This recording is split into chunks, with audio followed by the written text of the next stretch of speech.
nombre es Wilmer Fonseca y les voy a hablar sobre la percepción.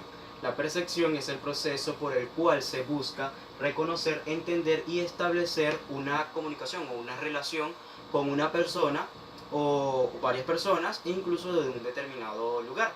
Aquí también intervienen otros procesos como son los procesos psíquicos, que está comprendido por el aprendizaje y la memoria. Una de las características que posee ellos es la formación de impresiones. La formación de impresiones quiere decir el identificar los sentimientos, es decir, los estados emocionales, que esto es a través de la información, de la conducta expresiva, entre otras. Otra característica son las atribuciones. Las atribuciones es el proceso por el cual buscamos determinar las cualidades y la conducta del individuo. La atracción es donde evaluamos lo positivo y lo negativo y nosotros tenemos el criterio o la opinión de si acercarnos o alejarnos. Las comunicaciones no verbales. Las comunicaciones no verbales, como lo dice su término, es que no se habla. Aquí entran las expresiones faciales. Cuando hablamos de estas expresiones son la felicidad, las tristezas, entre otras.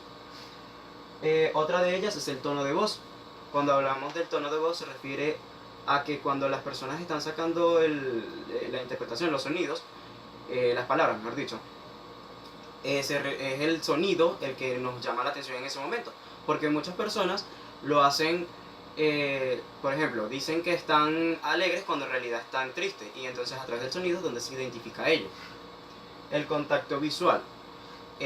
Cuando las personas se miran fijamente, incitan o buscan una conversación.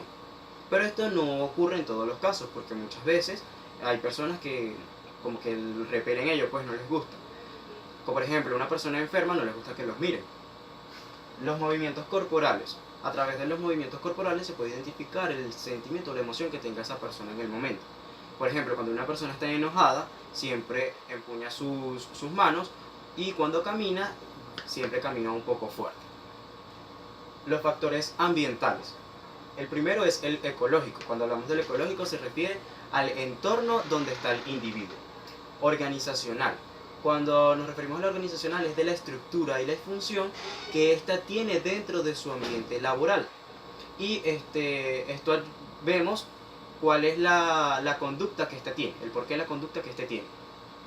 Las características personales, esto se refiere a la edad, el sexo, el color, el tamaño, entre otras.